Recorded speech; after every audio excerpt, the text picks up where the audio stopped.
Hi, this is Gail Lukasik, author of White Like Her, and you're listening to the Cook Memorial Public Library podcast.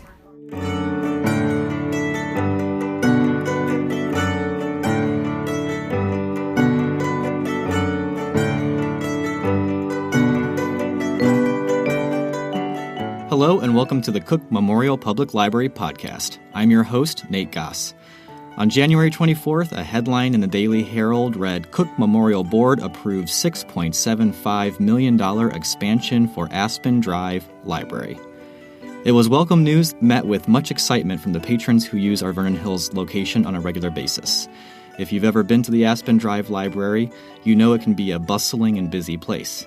So, to celebrate the good news, we thought we'd invite the head honcho himself, our library director, David Archer, to talk a little bit about how this decision was made and what we can look forward to in the years to come. So, Dave, welcome to the podcast. First time you're actually on here. It's good to be here. Yeah, glad to have you. And from what I understand, loyal listener to the podcast. Absolutely. As soon as it's available on my iPhone, I listen to it on my way into work. So, good job. That's great. Long-time listener. Yeah, we'll appreciate the support. Okay, so the board has approved an expansion for the Aspen Drive Library.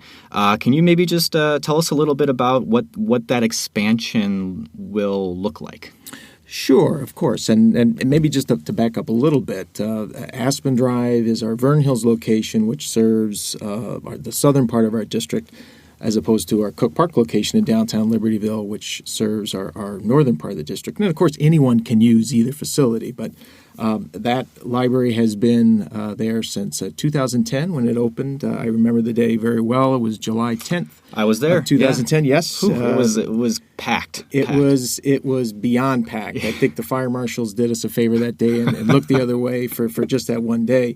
But I think it was really a sign of just how much the community desired such a building. And after many years of discussion, it finally happened. So we knew on that day, Nate, that we probably needed to consider expansion at some point because ever since that day, we've had steady usage of that facility. And in 2015, we came up with a strategic plan that, among other things, addressed a need to do a study of the Aspen Drive location in terms of exactly what are the space limitations of that facility, how it's being used, and what should we do about it? And ultimately, the board came to the conclusion that, in fact, it is a very popular place and is in dire need of expansion to address some of the shortcomings of the facility, namely a lack of a dedicated children's area, a lack of a larger quiet space for adults who need that.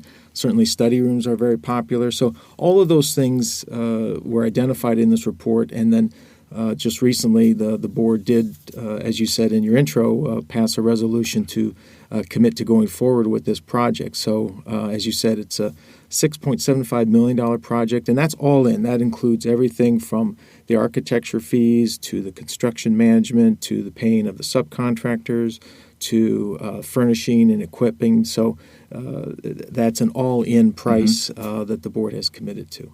With building projects, that's not unheard of for it to be multi-million-dollar projects, obviously, but it's still a lot of money. What is this expansion, what's it visually going to look like? What can people sort of expect to see as part of the building? Sure, and I might add for our listeners that you can go to the website, cooklib.org/Aspen, and actually see a rendering of the expansion. Yeah. And we'll link to that in the show notes, too. You got it. Yeah. You got it. And so basically, if you're familiar with Aspen and you go in the doors, and if you just continue going straight towards the study rooms, that area will be the new entrance to the children's wing. And so this expanded space, 7,500 square feet on the ground level, 7,500 square feet in a basement for future development, that will be dedicated to services for children. And the existing building then will be reconfigured to serve adults and teens. So a lot of extra space for everyone. So this expanded area will be to the northeast of the existing building to form much like a 90-degree L looking out to the green area in between the library and the Victory Center, which is adjacent to the library just to the east. Yeah, because right now it's just kind of a big box. It's Correct. a big square. Yep. So you're mostly talking about turning it from a box into an L. That's almost. Right. Mm-hmm. And you said 7,500 square feet, at least up at the top, and then 7,500 below. So I'm really bad with numbers. It's hard for me to picture numbers. So 7,500 square feet, what would that be something that people could kind of wrap their minds around as far as how big that would be? Sure. So if you're familiar with our Cook Park library location, the children's area, which is new, it was expanded in 2011, that's roughly 7,500 square feet. So that gives you a good indication, a good comparison as to how big the new space will be at Aspen Drive. And that 7,500 square feet, again, will be completely dedicated to children's services, just like it is here at Cook Park. Which obviously then frees up the children's space that's currently at Aspen, which is in that sort of corner area. Exactly. Across from the meeting room. Exactly. And our intention is to have expansion of collections, not only for children, but also for adults as well. But more importantly, just space for people to sit and enjoy the space and use the space as they see fit.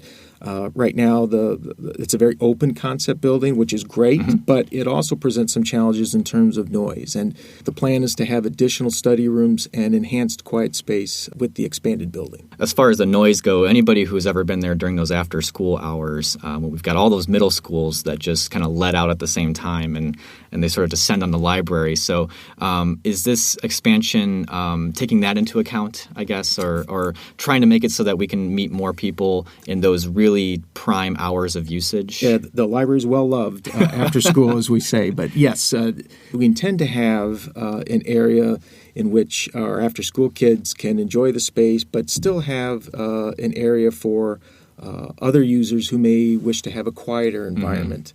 Anecdotally, we know Aspen gets a ton of use, but do you have was there stuff that you had to, present to the board that would sort of give them the hard data they needed to make a good decision on whether this was a good idea to expand? Definitely. We keep statistics, of course, regarding the number of checkouts throughout the library district as well as visitors to each of our locations. And Aspen has been a very high performer in both categories for checkouts and visitors. We typically get around 250,000 visits per year at that location, and those visitors tend to check out around 400,000 items per year. Wow. So district-wide, we check out around 1.4 million and have around 650,000 visitors per year. So that kind of gives you a feel for the type of usage. Yeah, so that little building's doing a lot of work.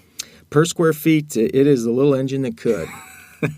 Now, we didn't mention this. It's in the article if people read the Herald article, but there's no tax increases or anything like that. So I guess how the heck are we paying for this? Thank you for asking that. Right. There will be no increase to the library's tax rate. We'll be using a $1.5 to $2 million out of library reserves, which we set aside specifically for capital projects such as this. We'll also be taking on some relatively small amount of debt to be paid over 20 years, and that repayment comes out of our operating budget. By doing that, we will not be sacrificing any of our existing or projected staffing levels, collections, services, or operating hours.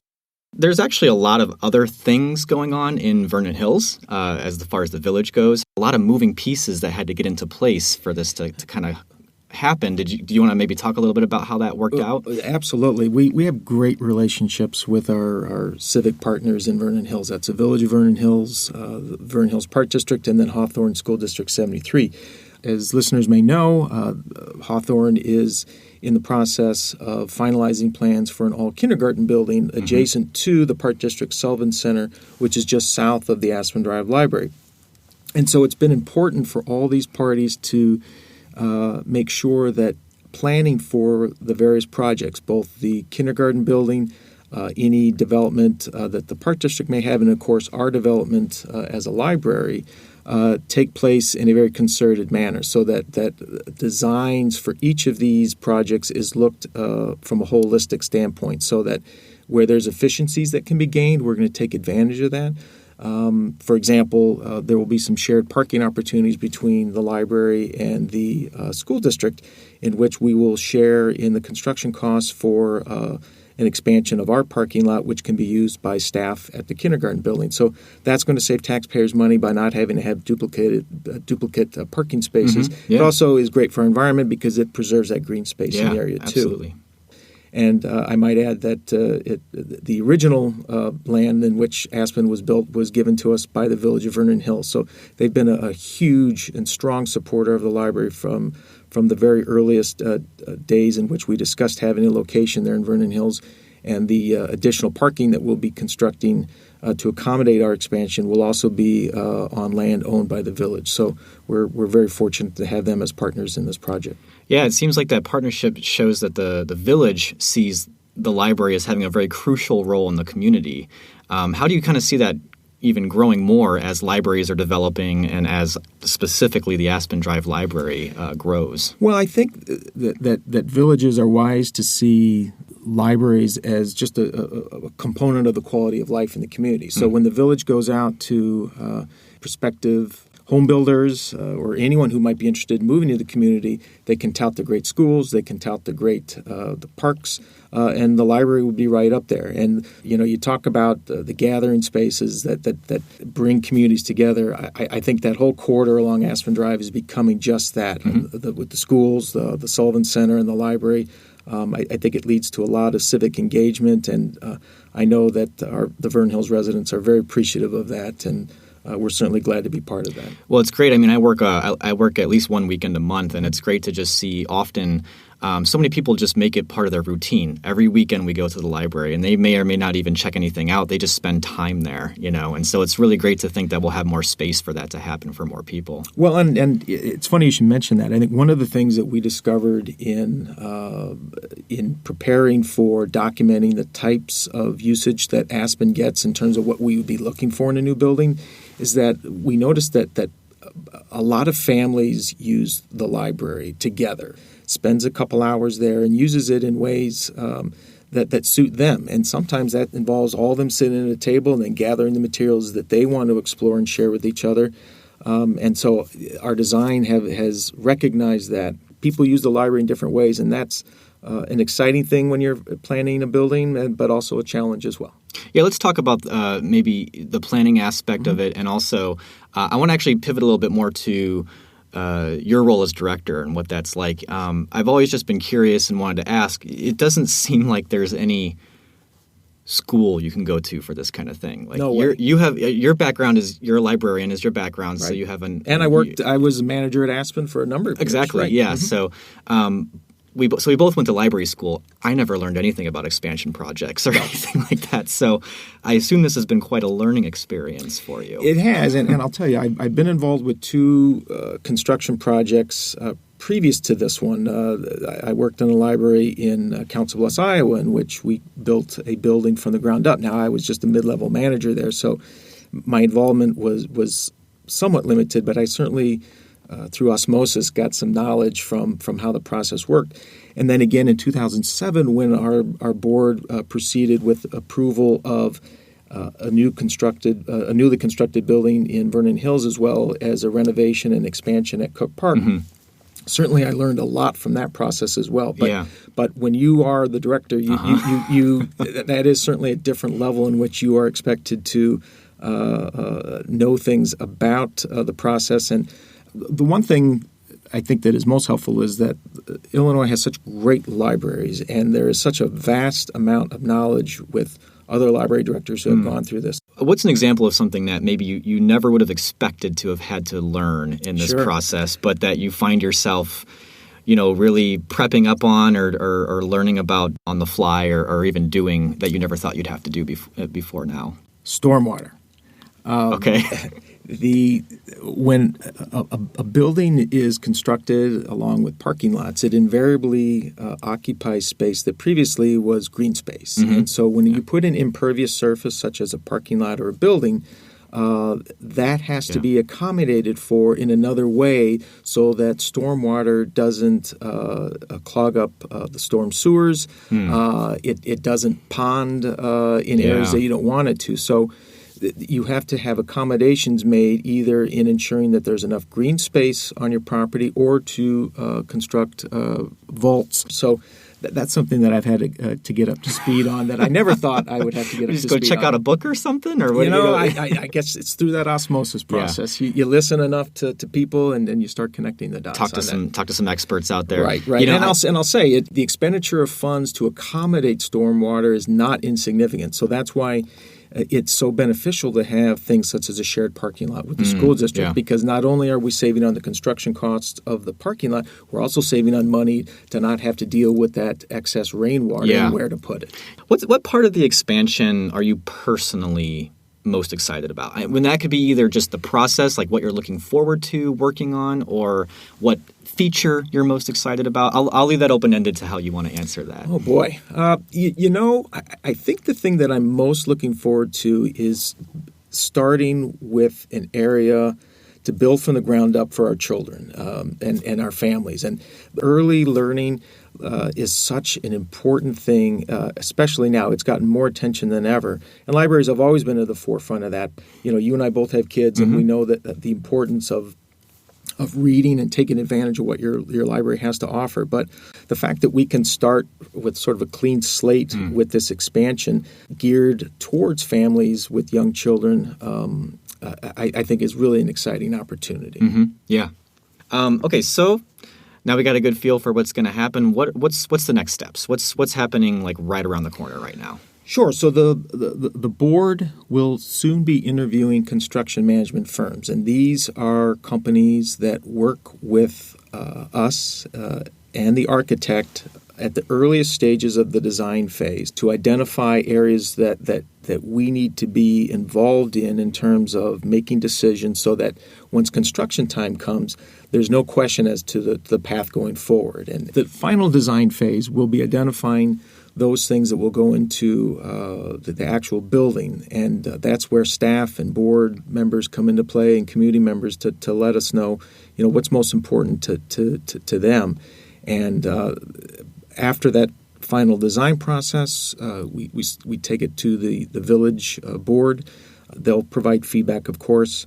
The plan is to have this project out to bid at some point in late 2018, perhaps even early 2019, and with construction to begin in spring of 2019, with opening of the expanded building expected sometime in the fall of 2019, perhaps even a little bit earlier. So, oh, wow. Yeah. Well, I just want to ask one last question that we pretty much ask all of our guests who come on here, and that is, what's something that you've been reading or maybe watching lately? So a couple things. I have an app called Audm, AUDM, which is a narrated service that reads long-form articles from magazines such as The New Yorker, Outside Magazine, and a variety of others. And you and I are both podcast fans, so I love the narrative and the storytelling. And I think long-form articles and literature really lends itself well to this app. Many of these articles take 55, 60, 65 minutes to read, and you can really get invested in this. And so I listen to that pretty regularly, and in addition to all the other audiobooks that I get here from the library. One recently that I finished is Nomadland, which was recommended to me by one of our staffers, which talks about this segment of our society, generally older folks, who go from town to town in their RVs. And they basically disconnected from their mortgage, disconnected from any sort of permanent address, and go throughout the country exploring. But also that there is an element for a lot of these folks in which they have to have some sort of income. And so they take these temporary jobs, these seasonal jobs. And it was really eye-opening as to some of the adventures that some of these folks go through, but frankly, a lot of the hardships that they have to endure as they get older. Written last year, I think I saw it on a lot of the top lists and everything by Jessica Bruder, who is a journalist, right? Right, and she actually embedded herself, and so it's a type of journalism that I really like. Yeah. It's a reporter that not only gives you a great feel for the subject, but by embedding themselves into the subject, you really get a better sense of what is happening than you otherwise would get. Seems like that's actually closely related to the other thing you were talking about with these sort of long-form magazine articles, doing those deep dives into something that you hadn't thought about. Exactly. And I think just getting back to the Autumn app is that one of the nice things is that it's a quick turnaround. So an article that appeared in, say, last month's Atlantic is now all of a sudden available for you to read. And so when I hear current events being discussed in these articles, I have to remind myself I'm not listening to an audiobook. I'm listening to an article that was just published a month ago. So it's been a great compliment to my drive time listening experience. A pretty healthy drive time that you have, actually. I think I've become smarter. Well, good. We want that as our director. You got it. I wouldn't want to hear the opposite. All right. Well, Dave, I just want to thank you so much for coming on the podcast. Some very exciting stuff coming up here, and thank you for taking the time away from the project to just talk with us a little bit about it. Absolutely. Thanks, Nate. Appreciate it. All right, so hopefully now you've got a much better idea of what to expect in the future building project for the Aspen Drive Library in Vernon Hills. As Dave mentioned previously in the podcast, if you want to keep up on the updates and get the latest information at any time, you can go to our website, www.cooklib.org, and then navigate over to our Aspen page. That's cooklib.org/Aspen. There you can actually see some renderings from the architects of what the expansion will look like and get a better idea visually of what we talked about in this podcast. A few more things before we go. We just wanted to encourage you while you're over at our website to navigate to our blog, which is called Shelf Life. That's where we at the library regularly post things about like what we're reading, some genealogy advice, local history stories. There's a lot to be found over there, and that blog's address is shelflife.cooklib.org. And also, the best thing you can do if you're enjoying this podcast is to just help spread the word. So please remember to just share this with anyone else that you think would be interested in the kind of interviews we do and different kinds of information about the library that we like to share on this platform. Another thing that you can do if you really like this podcast and you want to go above and beyond is to just give us a nice rating or a little shout out over at Apple Podcasts. Every little rating helps grow our listenership just a little bit more. And we would love to hear from you. You can talk to us anytime. You can give us show suggestions or give us your comments, your feedback. You can talk to us on Twitter at Cook Library, or you can send us an email. Send that email to webmaster@cooklib.org. We will be back soon, but until then, keep reading, keep watching, and keep listening.